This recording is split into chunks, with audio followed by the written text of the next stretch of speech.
लीजिए सुनिए देवकीनंदन खत्री के लिखे उपन्यास चंद्रकांता संतति के दूसरे भाग के पहले बयान को मेरी यानी समीर गोस्वामी की आवाज में। घंटा भर दिन बाकी है। किशोरी अपने उसी बाग में, जिसका कुछ हाल पीछे लिख चुके हैं, कमरे की छत पर 7-8 सखियों के बीच में उदास तकिए के सहारे बैठी आसमान की तरफ देख रही है। सुगंधित हवा के झोंके उसे खुश किया चाहते हैं, मगर वो अपनी धुन में ऐसी उलझी हुई है कि दीन दुनिया की खबर नहीं। आसमान पर पश्चिम की तरफ लालिमा छाई है। श्याम रंग के बादल ऊपर की तरफ उठ रहे हैं, जिनमें तरह तरह की सूरतें बात की बात में पैदा होती और देखते देखते बदल कर मिट जाती हैं। अभी ये बादल का टुकड़ा खंड पर्वत की तरह दिखाई देता था। अभी उसके ऊपर शेर की मूरत नजर आने लगी। लीजिए, शेर की गर्दन इतनी बढ़ी कि साफ ऊंट की शक्ल बन गई और लम्हे भर में हाथी का रूप धर सूंड दिखाने लगी। उसी के पीछे हाथ में बंदूक लिए एक सिपाही की शक्ल नजर आई, लेकिन वो बंदूक छोड़ने के पहले खुद ही धुआं होकर फैल गया।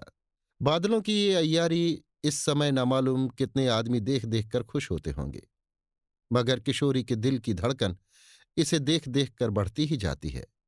कभी तो उसका सिर पहाड़ सा भारी हो जाता है, कभी माधवी बाघिन की सूरत ध्यान में आती है, कभी बाकर अली शुतुरमुहार की बदमाशी याद आती है, कभी हाथ में बंदूक लिए हरदम जान लेने को तैयार बाप की याद तड़पा देती है। कमला को गए कई दिन हुए, आज तक वो लौटकर नहीं आई। इस सोच ने किशोरी को और भी दुखी कर रखा है। धीरे धीरे शाम हो गई। सखियां सब पास बैठी ही रहीं, मगर सिवाय ठंडी ठंडी सांस लेने के किशोरी ने किसी से बातचीत न की और वे सब भी दम न मार सकीं। कुछ रात जाते जाते बादल अच्छी तरह से घिर आए। आंधी भी चलने लगी। किशोरी छत पर से नीचे उतर आई और कमरे के अंदर मसहरी पर जा लेटी। थोड़ी ही देर बाद कमरे के सदर दरवाजे का पर्दा हटा और कमला अपनी सूरत में आती दिखाई पड़ी। कमला के न आने से किशोरी उदास हो रही थी। उसे देखते ही पलंग पर से उठी, आगे बढ़कर कमला को गले लगा लिया और गद्दी पर अपने पास ला बैठाया। कुशल मंगल पूछने के बाद बातचीत होने लगी। किशोरी: कहो बहन, तुमने इतने दिनों में क्या क्या काम किया? उनसे मुलाकात भी हुई या नहीं? कमला: मुलाकात क्यों ना होती, आखिर मैं गई थी किस लिए? किशोरी: कुछ मेरा हालचाल भी पूछते थे? कमला: तुम्हारे लिए तो जान देने को तैयार है, क्या हालचाल भी न पूछेंगे? बस 2 ही एक दिन में तुमसे मुलाकात हुआ चाहती है। किशोरी खुश होकर: हाँ, तुम्हें मेरी कसम मुझसे झूठ न बोलना। कमला: क्या तुम्हें विश्वास है कि मैं तुमसे झूठ बोलूंगी? किशोरी: नहीं नहीं, मैं ऐसा नहीं समझती, लेकिन इस ख्याल से कहती हूं कि कहीं दिल लगी न सूझी हो। कमला: ऐसा कभी मत सोचना। किशोरी: खैर ये कहो, माधवी की कैद से उन्हें छुट्टी मिली या नहीं, और अगर मिली तो क्यों कर? कमला: इंद्रजीत सिंह को माधवी ने उसी पहाड़ी के बीच वाले मकान में रखा था, जिसमें पारसाल मुझे और तुम्हें दोनों की आंखों में पट्टी बांध कर ले गई थी। किशोरी: बड़े बेढप ठिकाने छिपा रखा था। कमला: मगर वहां भी उनके अय्यार लोग पहुंच गए। किशोरी: भला वे लोग क्यों ना पहुंचेंगे? हाँ, तब क्या हुआ?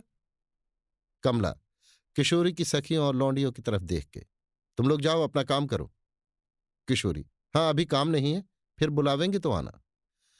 सखियों और लौंडियों के चले जाने पर कमला ने देर तक बातचीत करने के बाद कहा: माधवी और अग्निदत्त दीवान का हाल भी चालाकी से इंद्रजीत सिंह ने जान लिया। आजकल उनके कई अय्यार वहां पहुंचे हुए हैं।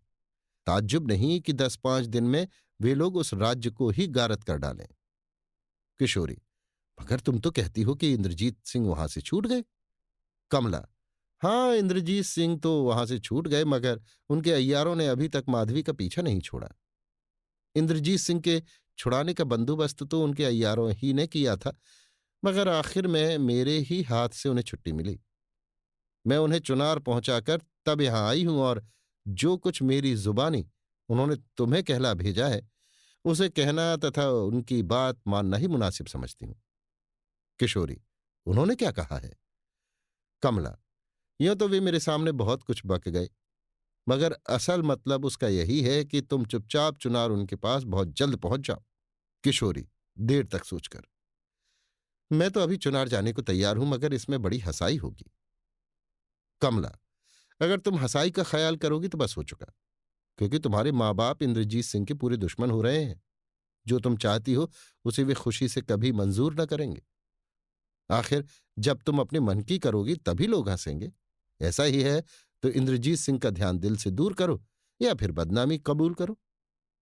किशोरी, तुम सच कहती हो, एक ना एक दिन बदनामी होनी ही है, क्योंकि इंद्रजीत सिंह को मैं किसी तरह भूल नहीं सकती। आखिर तुम्हारी क्या राय है? कमला, सखी, मैं तो यही कहूंगी कि अगर तुम इंद्रजीत सिंह को नहीं भूल सकती तो उनसे मिलने के लिए इससे बढ़कर कोई दूसरा मौका तुम्हें ना मिलेगा। चुनार में जाकर बैठ रहोगी तो कोई भी तुम्हारा कुछ बिगाड़ न सकेगा। आज कौन ऐसा है जो महाराज बीरेंद्र सिंह से मुकाबला करने का साहस रखता हो? तुम्हारे पिता अगर ऐसा करते हैं तो ये उनकी भूल है। आज सुरेंद्र सिंह के खानदान का सितारा बड़ी तेजी से आसमान पर चमक रहा है और उनसे दुश्मनी का दावा करना अपने को मिट्टी में मिला देना है। किशोरी, ठीक है, मगर इस तरह वहां चले जाने से इंद्रजीत सिंह के बड़े लोग कब खुश होंगे? कमला, नहीं नहीं, ऐसा मत सोचो, क्योंकि तुम्हारी और इंद्रजीत सिंह की मोहब्बत का हाल वहां किसी से छिपा नहीं है। सभी लोग जानते हैं कि इंद्रजीत सिंह तुम्हारे बिना जी नहीं सकते। फिर उन लोगों को इंद्रजीत सिंह से कितनी मोहब्बत है ये तुम खुद जानती हो। अस्तु ऐसी दशा में वे लोग तुम्हारे जाने से कब नाखुश हो सकते हैं? दूसरे, दुश्मन की लड़की अपने घर में आ जाने से वे लोग अपनी जीत समझेंगे। मुझे महारानी चंद्रकांता ने खुद कहा था कि जिस तरह बने तुम समझा बुझाकर किशोरी को ले आओ।